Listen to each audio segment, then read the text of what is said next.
जणू देह ही पंढरी आत्मा पांडुरंग. हा आज लयच देव देव करायला लागला. अरे काय बसून बसून बोर व्हायला लागले. तू तर इकडे तिकडे हिंडतोस, मी तर कारखान्याचा पट्टा पाडलाय तसं एकाच जागेवर आहे बघ. जरा बोर व्हायला म्हणून म्हणलं जरा देव देव करावा. अरे तरी तुझी लय मजा आहे. कशाची मजा आहे? लोकांचे ट्रॅक्टर जसा कारखान्याचा पट्टा पडून आला का तसा एका दिवशी बसून नाहीत. कुणाचं नांगरायचा, कुणाची वैरण आणायचा, काही जा रोज काम आहेत त्यांना. आणि तू मस्त झाडाखाली आरामात बसतोस. बसणारलाच माहित केवढा दिवस जातोय ती. आता बसून काय त्रास आहे. बरं ते जाऊ दे, मला सांग एखादी गोष्ट. बर सांगतो. कोणाची सांगू? कुणाची बी सांग, पण चांगली सांग. हो बाबा चांगली सांगतो. एक जादूगार होता. हा इतका भयानक जादूगार होता तो की साऱ्या इलाक्यात त्याची ओळख होती. नंबर 1चा जादूगार म्हणून. असणारच की. आणि त्या इलाक्यात एक राजा पण होता. तर राजाने एके दिवशी त्याची जादू पाहण्यासाठी त्याला बोलिवलं त्याच्या राजवाड्यावर. बर तो जादूगार पण खुश झाला की मला एवढ्या मोठ्या राजाने ऑफर दिली कार्यक्रमाची. तो पण लय खुश झाला. होणारच की. मग त्या राजानं बाहेर राज्यातले बी राजे बोलिवले, त्याचे पाहुणे मित्र मोठे मोठे राजे महाराजे बोलिवले. आणि मग काय पुढं काय झालं? ऐकून तर घे ना, सांगतोय की का बंद झाली गोष्ट सांगायची. सॉरी. मग जादूगारला काय वाटलं, आता आपण सगळ्या जादू लोकांना दाखवल्या. आता राजापाशी जादू दाखवायची म्हणलं की जरा चांगलीच दाखवावं लागेल ना. खरंय की. मग त्या जादूगारानं काय केलं, काय? त्या जादूनं राजाचा टोपच उडवून टाकला, गायबच केला. अरे बापरे. मग राजाला काय वाटलं, एवढ्या राजासमोर महाराजासमोर माझा टोप गायब या मामुली जादूगारने केला. आता ह्याला सुट्टी नाही.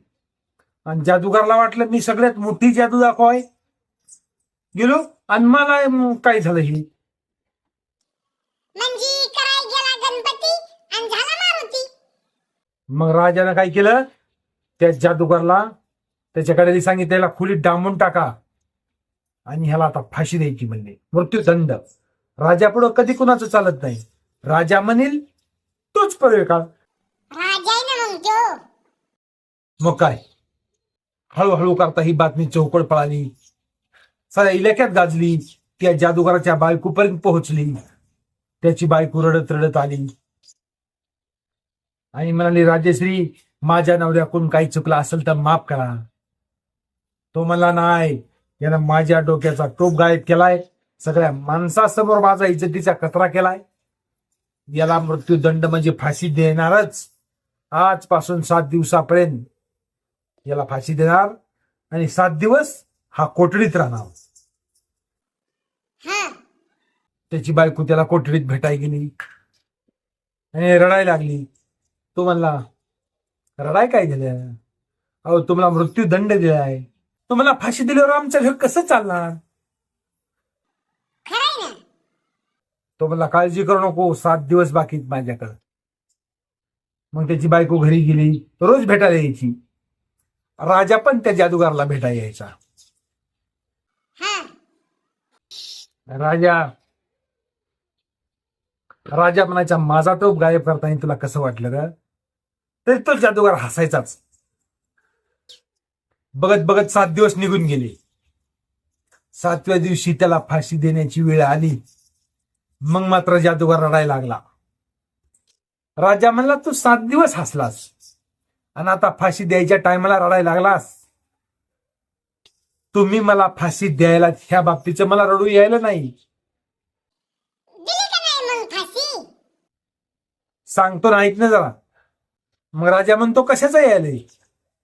मी एक घोड्याचं पिल्लू आणलं होतं मला लहानपणी, त्याला आतापर्यंत मी शिक्षण खूप दिलंय आणि आता ते फक्त 6 महिन्यात उडणार आहे आणि त्याला उडायची जादू मी शिकविली या. राजश्री, तुम्ही एवढे 6 महिने जर मला फाशी द्यायची कॅन्सल केली असती ना, तर 6 महिन्यात मी घोडा उडूनच दाखविला असता. आधार. म्हणजे प्लॅनिंग केली म्हणायचं. राजाला वाटलं घोडा आधार उडणार आणि तो घोडा मीच घेणार, मग याला 6 महिने थांबवितो. मग राजा म्हणला 6 महिने तुला दिलं, 6 महिन्यात घोडा उडला पाहिजे. तो म्हणला हो राजश्री. मग दिले त्याला 6 महिने सुट्टी. हा. मग तो जादूगार घरी गेला. तर बायकून मुलं रडत बसले होते, आता आपल्या बापाला फाशी देणार आहेत म्हणून. हा. तितक्यात हे आला की खुश झाले सगळे. खरंय ना. ते म्हणले तुम्हाला तर आज फाशी द्यायचा टाइम होता, आजचा दिवस तुमचा 7वा आहे, पण तुम्हाला कसं काय सुट्टी दिली? तो म्हणला काय सांगू, 7 दिवसात मी 6 महिन्याची सुट्टी घेतली राजाकडून आणि त्यांना मी असं सांगितलंय की माझ्यापाशी घोडा उडवायला 6 महिने बाकी, त्याचं शिक्षण द्यायला राहिले आणि मी या 6 महिन्यात घोडा उडविणार आहे आणि राजाला देणार आहे. मग तर भारीच झालं. मग त्याची बायको म्हणली असे तर तुम्ही अंगावर यायचे काही कामं करतात, घोडा कुठं उडत असतो का? तो जादूगार म्हणाला घोडा उडत नाही हे तुलाही माहिती मलाही माहिती. ह्या 7 दिवसात मी 6 महिने काढले आणि 6 महिन्यानंतर काही करू शकतो. मग 6 महिन्यानंतर तो घोडाच मेला. मग तर भारीच झालं. राजाला म्हणला राजश्री 6 महिन्यात घोडा उडाला असता हो, पण घोडाच मेला. राजा काय म्हणला, दुसरा घोडा आणून देतो, त्याला उडवायचं शिक. तो जादूगार म्हणला मी उडवितो, पण ह्याला 3 वर्ष लागतील.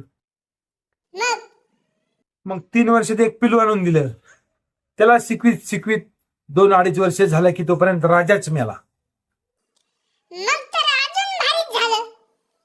झाला जादूगार मोकळा आयुष्यभर जगायला. मग या गोष्टीतून कसा शिकला तो, काय शिकला तो, सांग मला. मी असं शिकलोय या गोष्टीतून की आहे तो दिवस सुखात जगा, उद्याचा दिवस आपल्या हातात नाही. हा, असल तो दिवस आनंदात जगा, कल की बात भगवान के हाथ.